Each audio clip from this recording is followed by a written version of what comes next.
I used to believe leaving my parents was the bravest thing I ever did. I told myself I was choosing my future. I told myself they would understand. That night, years later, when the phone rang past midnight, I realized how wrong I was. I remember sitting on my bed, holding the phone in my hands, listening to my own breathing. The house was quiet, too quiet.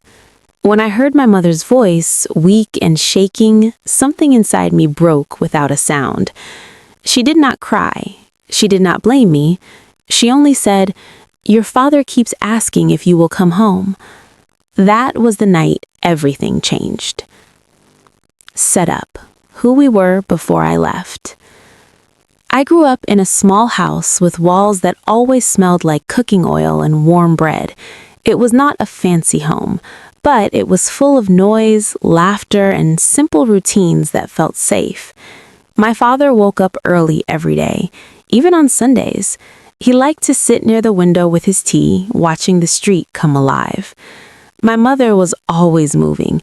If she was not cooking, she was cleaning. If she was not cleaning, she was worrying. They were not perfect parents.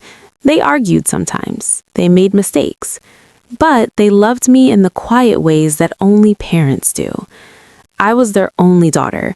Their whole world rested on my shoulders, even when I did not notice. As a child, I never thought about leaving them. Home was just home. It was where I belonged without question. But as I grew older, that feeling slowly changed.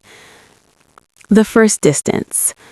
When I turned 18, I started dreaming about a different life, a bigger life, a life where I could breathe without feeling watched. I wanted independence, freedom, choices that were mine alone. My parents did not stop me from dreaming, but they worried quietly. My father would ask gentle questions. "Is this really what you want?" My mother would say nothing at first.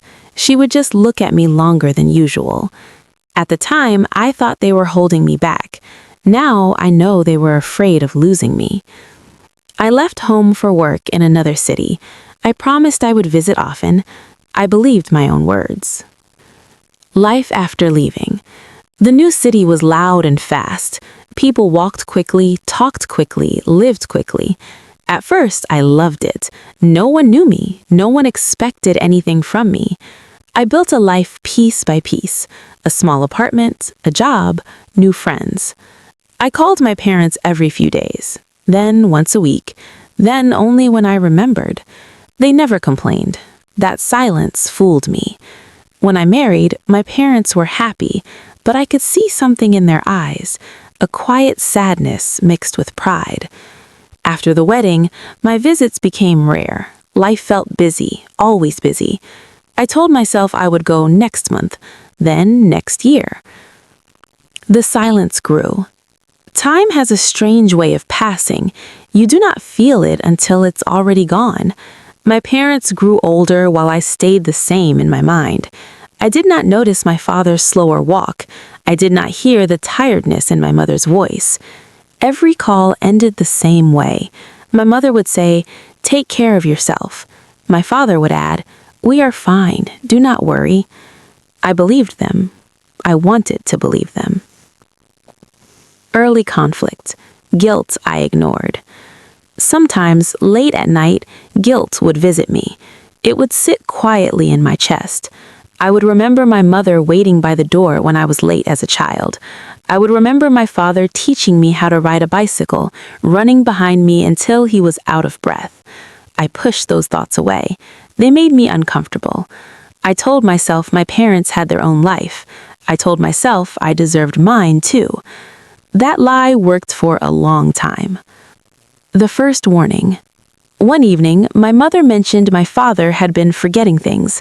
Small things, she said, nothing serious. I said I would visit soon. I did not. I sent gifts instead, money, quick messages. I thought that was enough. It was not. The distance that felt normal. I did not notice when distance stopped feeling wrong. That is the most painful truth. At first, missing my parents felt heavy. Then it felt normal. And then it barely felt like anything at all. Days passed, weeks passed.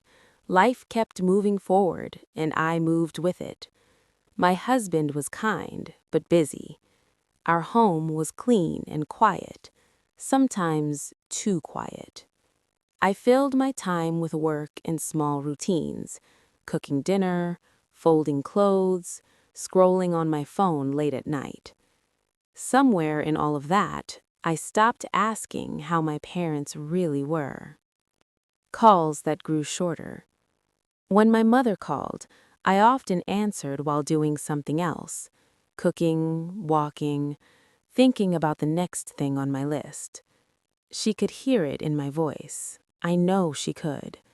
She would ask, "Are you tired? I can call later." I always said no, but I was tired. Not of her, of life. My father spoke less during those calls. When he did, his words were simple. "How are you? Did you eat?" Sometimes there was silence between us. Not uncomfortable, just empty. I thought silence meant peace. I was wrong. Visits that never happened. Every holiday came with the same promise. "I'll come this time." Suitcases stayed in the closet. Plans stayed in my head. Something always came up. Work, weather, money. My parents never asked me to explain. They only said, "It's okay, next time." Those words made it easier to stay away. My mother's quiet hints. One day, my mother mentioned the house felt too big. She laughed when she said it. I laughed too.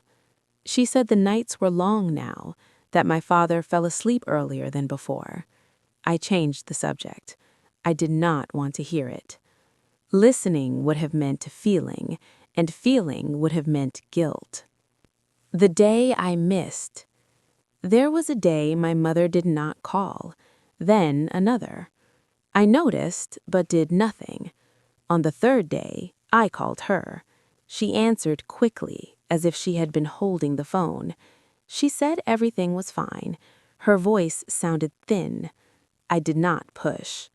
That night, I dreamed of my childhood home. The lights were off. The door was open. I woke up uneasy, but brushed it away. A letter I did not read properly. A few weeks later, a letter arrived, handwritten, my father's writing. I smiled when I saw it. Then I placed it on the table. I read it later, quickly.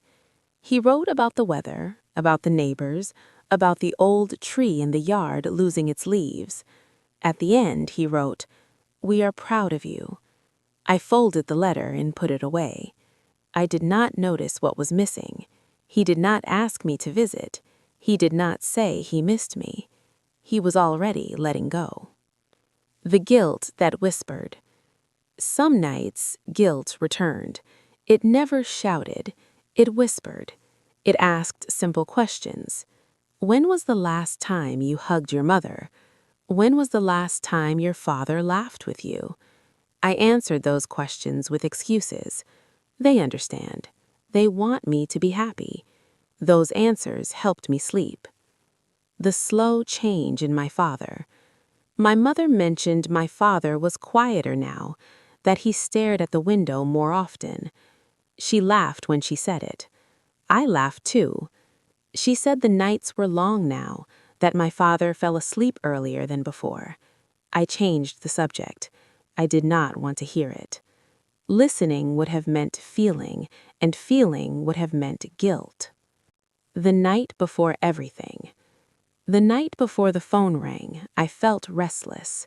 I could not sleep. I kept thinking about home, about my parents sitting at the dinner table. 2 plates, no third one. I promised myself I would call them in the morning. I really meant it this time.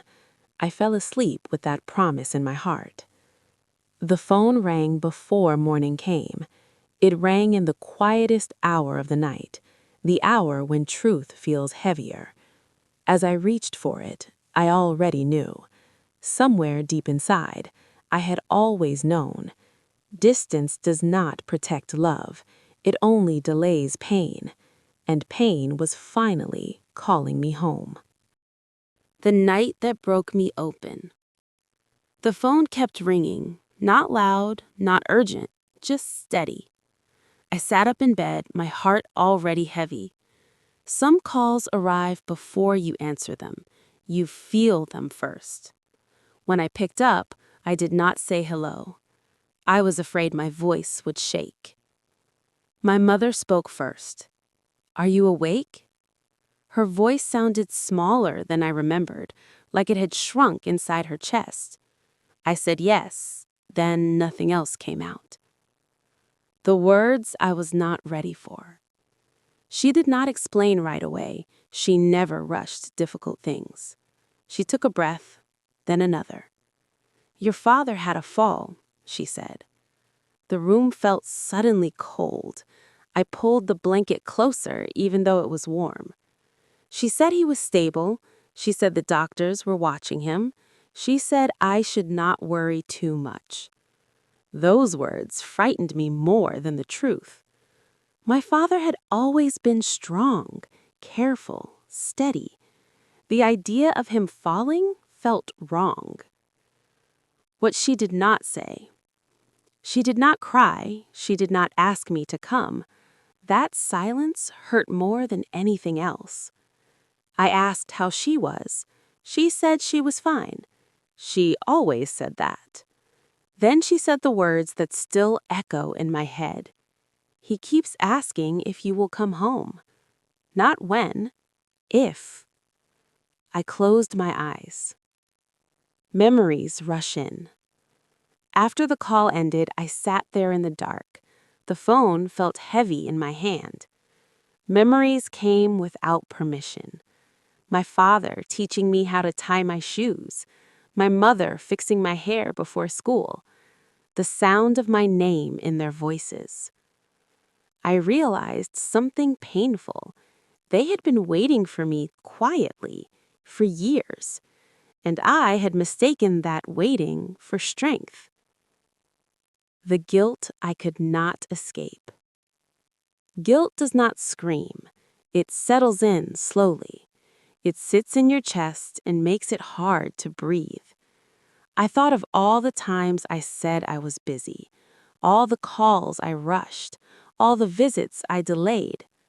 I had not left once. I had left again and again. The journey home. I booked the earliest ticket I could. My hands shook while typing. My husband asked what happened. I told him simply, "I need to go home." He nodded. No questions. That morning, the city felt different, smaller, less important. As the bus moved, I watched buildings turn into fields. Noise turned into quiet. Each mile felt like a confession. The house that waited. When I arrived, the house looked the same paint, the same door, but something felt older. My mother opened the door slowly. She looked surprised, like she had not expected me to actually come. That look will stay with me forever. She hugged me without speaking. Her body felt thinner. I realized I had missed more than time. Seeing my father. He was lying in bed, awake, smaller. When he saw me, his eyes filled with something like relief. "You came," he said. Just that. No blame, no anger. I sat beside him and held his hand. It felt fragile. I wanted to say 1,000 things. I said none of them. Tears spoke for me. The truth in his silence. He did not ask where I had been. He did not ask why it took so long. He only held my hand and closed his eyes. In that silence, I understood everything. Parents do not stop loving when you leave. They just learn to love quietly. That night, I sat alone in my old room. The walls still knew me. I looked at the door and remembered how easily I had walked out years ago. Leaving felt brave. Coming back felt terrifying, because now I had to face what I had avoided for so long. Love does not disappear with distance, but regret grows there, and mine had finally caught up with me. The things we never said. The first morning back home felt unfamiliar, not because the house had changed, but because I had. I woke up early, the way I used to as a child. For a moment, I forgot where I was. Then memory settled in. I could hear my mother in the kitchen. The soft sounds of dishes, the careful movements of someone who did not want to wake anyone. The kitchen table. She made tea the same way she always had. No questions, no comments about time. We sat across from each other. Steam rose from our cups. She looked at me, then away. I noticed lines on her face I did not remember. "I wasn't sure you would come," she said quietly. I nodded. There was nothing I could say that would make that hurt less. The weight of silence. Silence filled the kitchen. Not uncomfortable, heavy. She did not accuse me. She did not explain her pain. That kindness felt harder than anger. I realized then that parents do not always ask for love back. They just hope for it. Time moves differently here. Days passed slowly. I stayed longer than planned. I helped with small things, cooking, cleaning. My mother watched me like she was memorizing me again. My father improved slowly. He smiled more when I was near. Sometimes he would fall asleep holding my hand. I let him. Conversations without words. We did not talk about the past, not directly. Instead, we talked about small things: weather, food, old neighbors. In those simple conversations, forgiveness grew quietly. I understood something important. They had forgiven me long before I returned. The letters I found. One afternoon, while cleaning, I found a box. Inside were letters. Letters my parents had written to me, but never sent. My mother's handwriting shook in some of them. My father's words were careful and brief. They wrote about missing me, about worrying, about hoping I was happy. None of them asked me to come back. I sat on the floor and cried softly. What I learned too late. I learned that love does not always demand attention. Sometimes it waits. I learned that my parents had adjusted their lives around my absence, not because they wanted to, because they had to. And I learned that leaving does not end responsibility. It only hides it. A moment with my father. One evening, my father spoke more than usual. He said, "I always knew you would find your way," he said. I wanted to tell him I had been lost. I wanted to tell him I was sorry. Instead, I said, "I'm here now." He smiled. "That's enough," he said. The growing fear. As days passed, a quiet fear grew inside me, the fear of leaving again. I did not want to repeat my mistake, but I also knew life would pull me away once more. The difference was, now I understood the cost. Ending of part 4. Soft realization. That night, I lay in my childhood bed, listening to the house breathe. I realized that love does not ask for perfection. It asks for presence. I could not change the years I missed, but I could change what came next. The hardest lesson was simple. Coming back is not about fixing the past. It is about choosing not to abandon the future. Learning how to stay. The day came when I had to leave again. Not because I wanted to, because life does not pause, even when your heart asks it to. This time felt different, heavier, more honest. I packed slowly. Each folded shirt felt like a promise. The goodbye that was not loud. My mother stood in the doorway, watching me. She did not say much. She never begged me to stay. She never asked for guarantees. She only said, "Call when you reach." That simple sentence carried years of hope. A moment with my father. My father walked me to the door, slowly. He looked tired but peaceful. "Don't disappear," he said. I smiled through tears. "I won't," I answered. This time, I meant it. The promise I keep. Leaving felt painful, but clean. There were no lies this time. I called that night, then the next day. I visited more often, not because of guilt, because of love. I learned that staying connected does not require grand gestures. It requires showing up. What changed in me? I stopped rushing calls. I listened. I noticed small things, my mother's pauses, my father's silences. I learned to hear what they did not say. The years that followed. Time moved forward again, but this time it felt shared. My parents aged, I aged too. We learned to grow together again. The last lesson. One day, much later, my father passed quietly, at home. I was there. I held his hand the same way he once held mine. There were no regrets left unsaid. Ending. A soft truth. Now when I think of leaving, I think of returning too. I know this now. You can chase your life without abandoning the people who gave you one. Love does not demand you stay forever, but it does ask that you come back before it's too late. And when you do, it welcomes you without a single word of blame.